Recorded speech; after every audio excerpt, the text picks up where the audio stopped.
Hello students, how are you? Welcome back Mehta school digital classes. देखो, पिछली class में हमने बात की थी साबुन को लेकर, और साबुन के बारे में हमने थोड़ी बहुत चर्चा की थी। साबुन क्या चीज़ है, साबुन के बारे में हमने पढ़ाई करना शुरू कर दिया था, और मैंने वीडियो एंड किया था साबुन बनाने की विधि की बात को लेकर। वो उस वीडियो में हो नहीं पाया, काफ़ी लंबा बन जाता। तो साबुन कैसे बनता है वो हम आज पढ़ेंगे। तो साबुन के बारे में इतना तो आप जानते हो, साबुन दीर्घ श्रृंखला वाले कार्बन 12 से लेकर 18 कार्बन परमाणु तक की संख्या के स्टेरिक, पोमेटिक, पोलिक, वसीय अम्लों के सोडियम और पोटेशियम के लवण होते हैं। ये तो हमने पढ़ लिया था। अब साबुन कैसे बनता है वो भी देख लो। देखो, साबुन बनाने की दो रिएक्शन समझाऊंगा मैं तुम्हें। जो पहली रिएक्शन है, इस रिएक्शन में क्या होता है, एसिटिक अम्ल, एसिटिक अम्ल, इसकी अभिक्रिया करवानी है किससे? एथेनॉल से। इसकी अभिक्रिया एथेनॉल से। तो एक प्रोडक्ट बनता है जिसे क्या बोलते हैं? एस्टर। क्या बोलते हैं? आप बोलोगे सर क्या पढ़ा रहे हो, एक भी चीज़ हमें पल्ले नहीं पढ़ रही। नहीं पढ़ेगी, केमिस्ट्री है, ज़्यादा से ज़्यादा आपको याद करना पड़ेगा। फिर भी मैं समझा रहा हूँ। देखो, एसिटिक अम्ल जो सिरका आता है ना, जो अचार में डालते हैं, उस सिरके के अंदर, ये तो पहले भी जान चुके हैं, उसमें कौन सा अम्ल होता है? एसिटिक अम्ल। एथेनॉल, अल्कोहल, जो शराब होती है वो अल्कोहल है। जब ये दोनों मिलते हैं तो क्या बन जाता है? एस्टर बन जाता है। और एस्टर क्या है? एस्टर एक सुगंधित पदार्थ जो इत्र नहीं आता, डीओ वगैरह नहीं आता, उसमें जो खुशबू होती है वो किसकी होती है? एस्टर की। तो सुनो, एसिटिक अम्ल का सूत्र क्या होता है? CH3COOH। इसको एथेनॉइक अम्ल भी बोलते हैं, एथेनॉल C2H5OH। ठीक है, अब क्या बन गया? एस्टर बन गया। तो एस्टर कैसे बनेगा? CH3COOH, C2H5, CH3COOH, और इस रिएक्शन में ये एस्टोन निकाले। यहाँ से एक एस्टोन निकाले, ये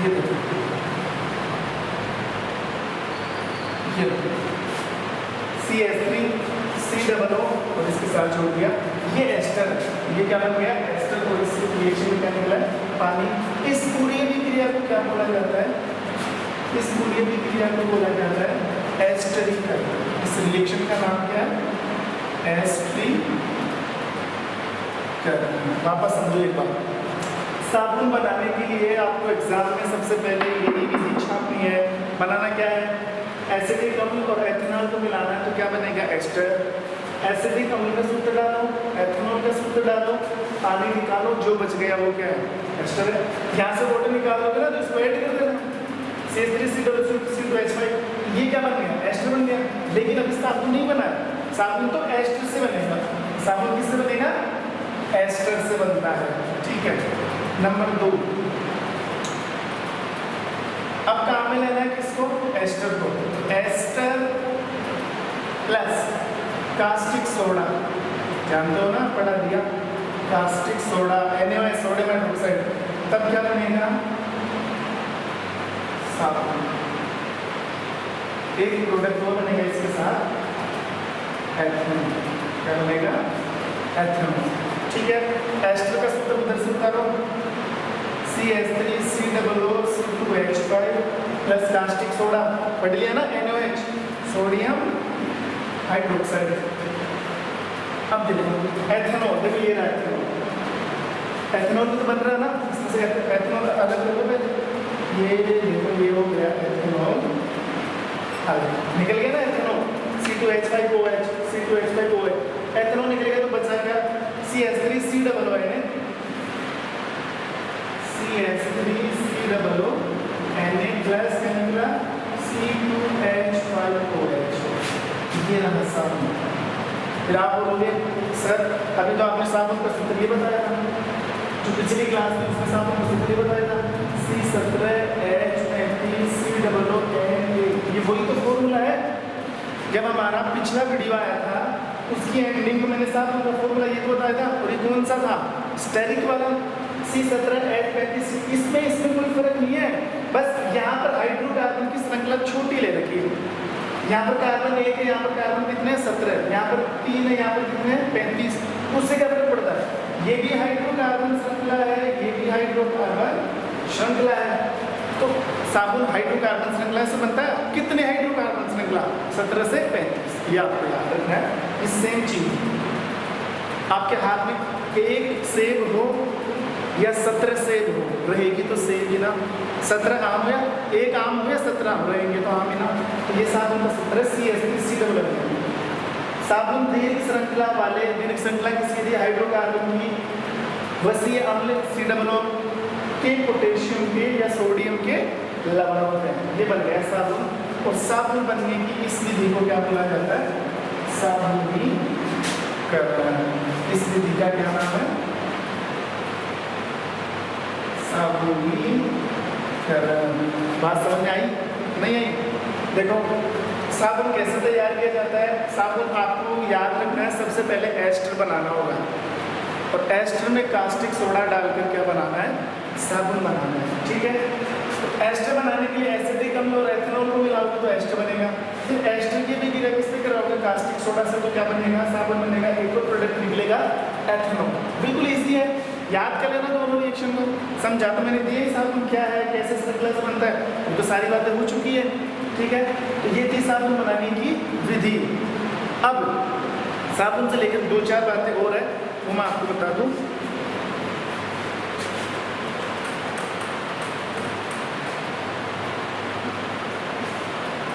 देखो एक तो होता है कपड़े धोने वाला साबुन, तो एक होता है नहाने वाला साबुन।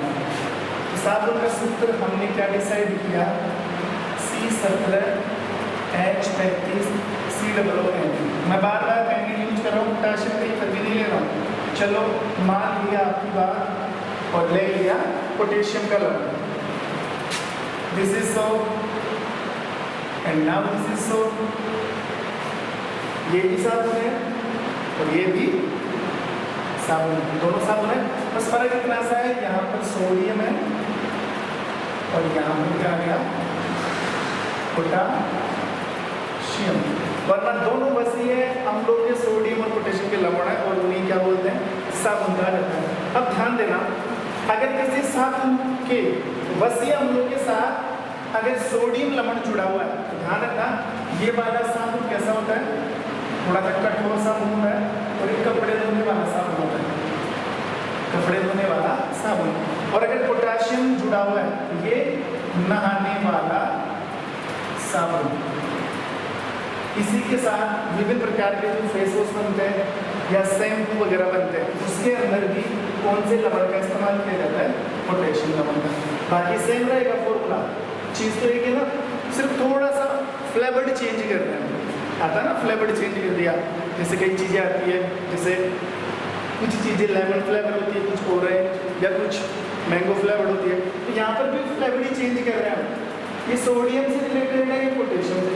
सोडियम वाला अगर यूज करोगे तो कौन सा साबुन बनेगा, कपड़े धोने वाला।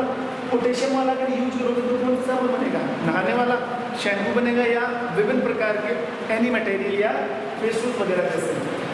अब अगर मैं थोड़ा सा चेंज करूँ, अगर आपने साबुन के अंदर क्या मिला दिया, ग्लिसरीन। ग्लिसरीन जानते हो ना, मूवी वगैरह सीरियल वगैरह देखते हो ना, ये जो एक्टर है एक्ट्रेस है, ये रोने का सीन करते हैं, रोते हैं तो आँख से आंसू आते हैं ना, वो ओरिजिनल थोड़ी रोते हैं। उनमें एक विशेष प्रकार का केमिकल डाला जाता है आँख में। अगर वो केमिकल तुम्हारी आँख में डाल दी जाए तो तुम्हारी आँख से भी क्या होना स्टार्ट हो जाएगा, आंसू। ठीक है, और वो केमिकल कौन सा होता है, ग्लिसरीन। ग्लिसरीन आँख में डालने से क्या आ सकते हैं, आंसू। तो साबुन में अगर ग्लिसरीन मिला दिया जाए तो साबुन बनेगा, लेकिन कौन सा साबुन, पारदर्शी साबुन। पारदर्शी साबुन, पारदर्शी साबुन आपने देखी जैसे पियर्स साबुन आता है, पियर्स वो बिल्कुल ट्रांसपेरेंट आता है। उस साबुन को ट्रांसपेरेंट कैसे किया गया, उस साबुन में यूज किया गया एक प्रोडक्ट का, जिसे हम क्या बोलते हैं, ग्लिसरीन बोलते हैं। उससे तब जाकर क्या बनता है, पारदर्शी साबुन। ठीक है, तो ये साबुन को लेकर काफ़ी चर्चा हम कर चुके हैं। अब साबुन के लिए हमने सिर्फ 2 चीज़ और पढ़नी है, और बहुत इम्पोर्टेंट चीज़ है। वो चीज़ क्या है मैं तुम्हें बता दूँ। एक तो हमें पढ़ना है साबुन से शोधन क्रिया। मतलब साबुन से सफाई कैसे की जाती है। और एक क्वेश्चन जो बहुत बहुत बहुत इम्पोर्टेंट है कि साबुन कठोर जल में क्रिया क्यों नहीं करता जबकि वो मृदु जल में क्रिया कर लेता है। मतलब साबुन समुद्र के पानी में काम नहीं करता, नदियों के पानी में काम कर लेता है। ये भी एक इम्पोर्टेंट क्वेश्चन है, ये दोनों और पढ़ते हैं, ठीक है। Okay,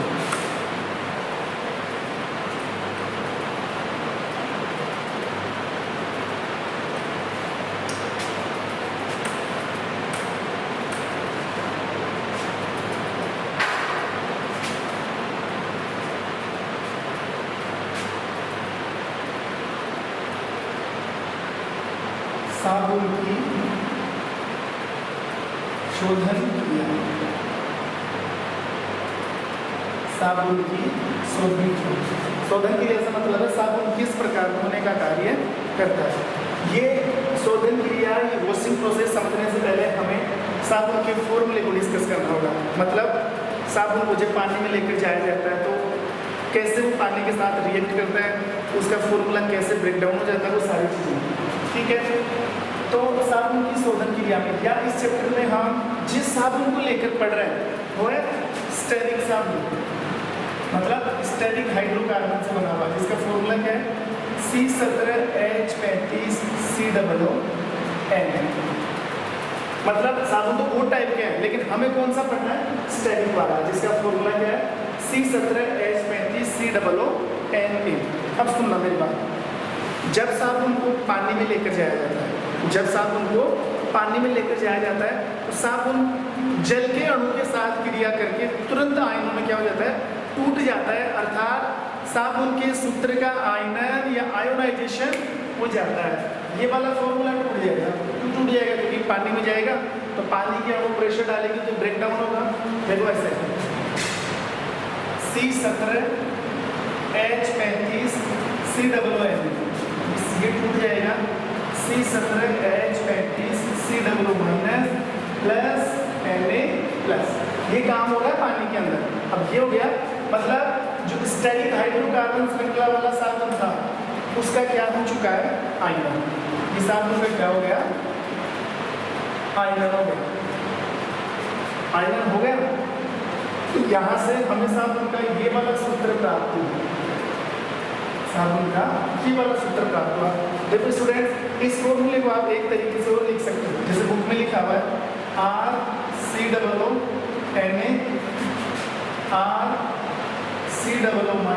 plus Na+, ionisation. ये भी आयनन का मतलब अणुओं में टूटना, टूट गया ना, Na अलग हो गया, अलग हो गया। तो ये R, देखो ये जो पूरा ग्रुप है ना हाइड्रोकार्बन ग्रुप, इसको किससे लिख सकते हो, R से। मतलब C17H35 को किससे लिख सकते हो, R का मतलब होता है एल्किल ग्रुप, जो हाइड्रोकार्बन श्रृंखला से बना होता है। R भी इसकी जगह आप यूज कर सकते हो, इसमें कोई दिमाग लगाने वाली बात नहीं है, कहते हैं इसको एल्किल ग्रुप। ये हाई क्लासेस में समझ हो गया, लेकिन हमें ये यूज नहीं करना है, ये सिर्फ एक बेसिक जानकारी है, यही चल रही है। देखो जब साबुन के सूत्र का जल के अणुओं के साथ आयन हुआ तो हमें एक सूत्र मिला C17H35COO-, यही मिला ना, ये मिल गया हमें पानी के अंदर साबुन का फॉर्मूला। ये Na+ निकल गया, ये निकल कर कहीं दूर नहीं जाएगा, ये इसके आसपास रहेगा। माइनस है ना, माइनस की तरफ अट्रैक्ट कौन होता है, प्लस। ये सिर्फ चिपका हुआ नहीं रहेगा लेकिन इसके आसपास रहेगा, ध्यान देना। लेकिन हमें नोटिस करना है किसके ऊपर, इसके ऊपर। हमें जो सूत्र मिला ये मिला C17H35COO-। अब सुनना ध्यान से, इसको नहीं समझोगे ना तो शोधन क्रिया समझ में नहीं आएगी, ध्यान रखना। यहाँ से ये मिला साबुन का सूत्र। अब हमने क्या किया, इस साबुन के सूत्र को दो पार्ट में डिवाइड कर दिया। एक तो ये वाला, मतलब हाइड्रोकार्बन वाला बात। हाइड्रोकार्बन बात तो वही होगा ना जिसमें कार्बन हाइड्रोजन हो, फिर आप लोग सर कार्बन तो इधर की है, लेकिन इसके साथ हाइड्रोजन नहीं है, इधर कार्बन के साथ क्या आना चाहिए, हाइड्रोजन। एक तो ये भाग हो गया और एक ये भाग हो गया, एक ये भाग और ये भाग। इसको तो आप क्या बोलोगे, हाइड्रोकार्बन भाग, हाइड्रोकार्बन भाग। और इसको बोलोगे ध्रुवीय भाग, इसको हम क्या बोलेंगे, ध्रुवीय भाग। और इसको ध्रुवीय क्यों कहते हैं, मतलब ये ध्रुवों की तरफ रहता है, बाद में समझ जाओगे आप। इसको मैं नोटिस करना जो मैं कह रहा हूँ इस चीज़ के बारे में मैं बता दूंगा वहाँ पे जब पढ़ूंगा। तो दो पार्ट में हमने डिवाइड किया साहब उनके फॉर्मूले को, एक तो हाइड्रोकार्बन भाग और एक ध्रुवीय भाग। अब ये जो हाइड्रोकार्बन भाग है ना, हाइड्रोकार्बन भाग, ये किसे साहब उनकी पूंछ वाला भाग कहते हैं, पूंछ वाला भाग। और किसे बोलते हैं साहब उनका सिर, साहब उनका सिर वाला भाग। मतलब ये तो टेल है और ये हेड है, ये तो टेल, ये तो पूंछ वाला भाग, और ये कौन सा पार्ट हो गया, हेड वाला पार्ट। बात समझ आ रही है, ये टेल वाला पार्ट और ये हेड वाला पार्ट। अब ये भी ध्यान देना, इतना तो आप समझ चुके हो, ठीक है। एक बार इसको वापस निकल के ऊपर लिखते हैं।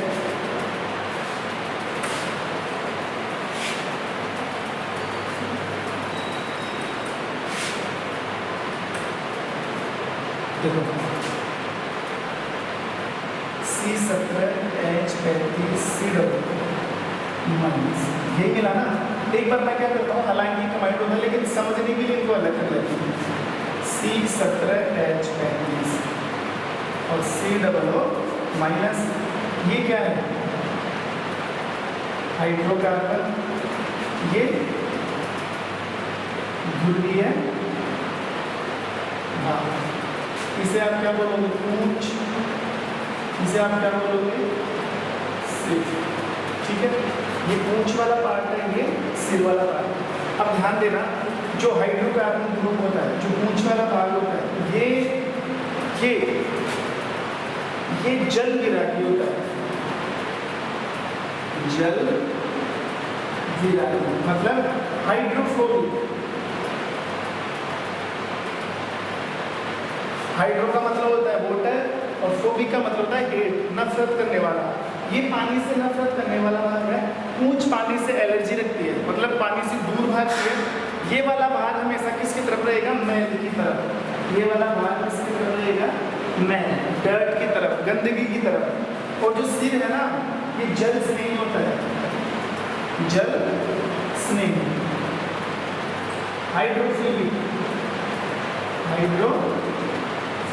हाइड्रो मतलब वाटर और फिलिक का मतलब लविंग, जो पानी से लव करता है, पानी से प्यार करता है, जल स्नेही।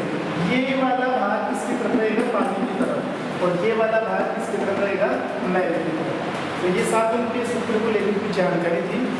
अब अगर हम इस सूत्र को एक सिंबल के रूप से दर्शाएं तो इस सूत्र को ऐसे एडजस्ट कर सकते हो आप, C17H35C00 माइनस, इसको ऐसे भी लिखते हैं,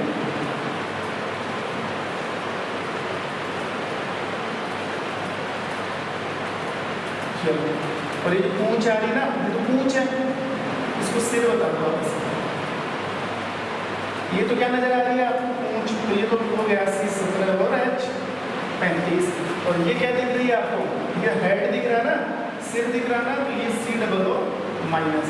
और ये जो Na निकला था वो Na इसके आसपास रहेगा साथ। ये है साथ उनका सूत्र। ये पूंछ वाला पार्ट, ये सिर वाला पार्ट। पूंछ वाला हाइड्रोकार्बन होता है, सिर वाला ध्रुवीय भाग, ये वाला। ये जल विरागी, ये जल से नहीं होता है। अब आप देखोगे ना, यहाँ पर कार्बन कार्बन है, C C C C C C C ये C है, और इसके साथ ये क्या एडजस्ट हो रहे हैं, हाइड्रोजन। क्या एडजस्ट हो रहे हैं, हाइड्रोजन। आगे का सवाल जैसे उसमें थोड़ा सा खोल के बताऊँ।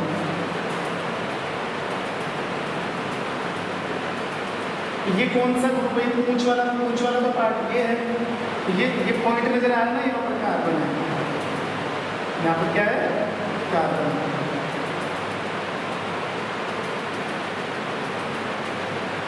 कितने कार्बन लेने हैं, 17, 1 2 3 4 5 6 7 8 9 10 11 12 13 14 15 16 और 1 17 ऐसा।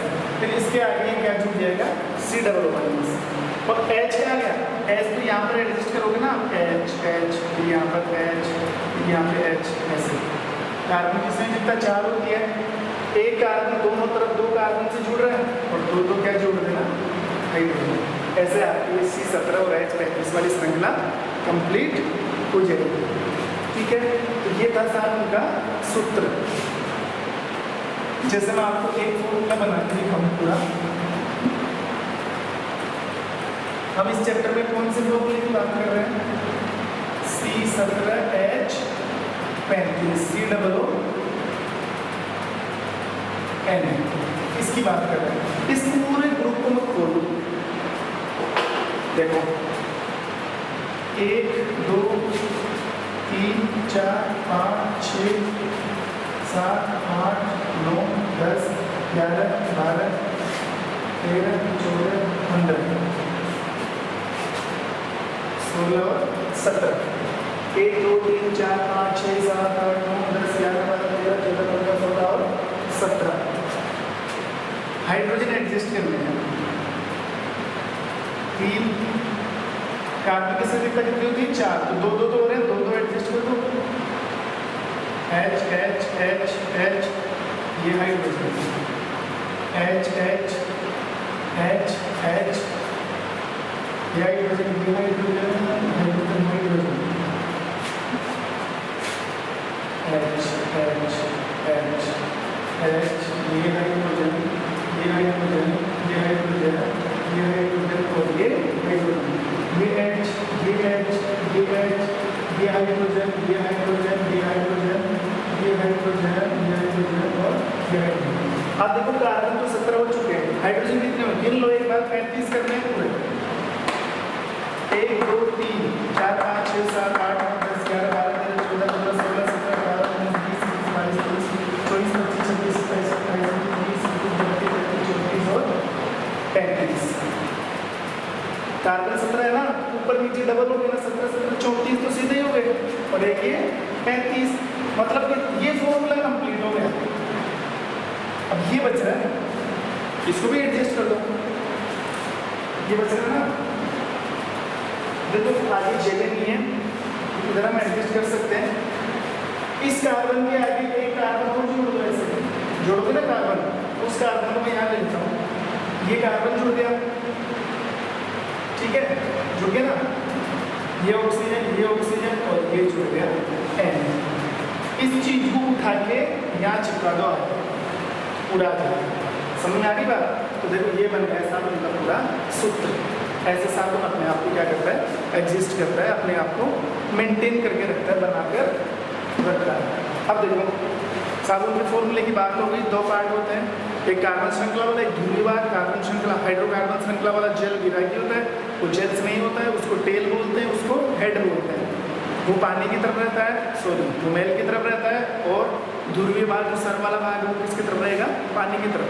अब जो शोधन क्रिया है, जो मेन चीज़ है जिसका डिस्कशन, लेकिन जब तक साबुन का फॉर्मूला नहीं समझते तब तक ये क्रिया समझ में नहीं आने वाली थी।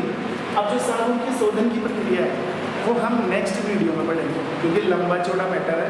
एक तो ये बच रहा है और एक अपमान, एक क्लास में सारा काम आपका हो जाएगा। तब तक के लिए thank you, have a nice day.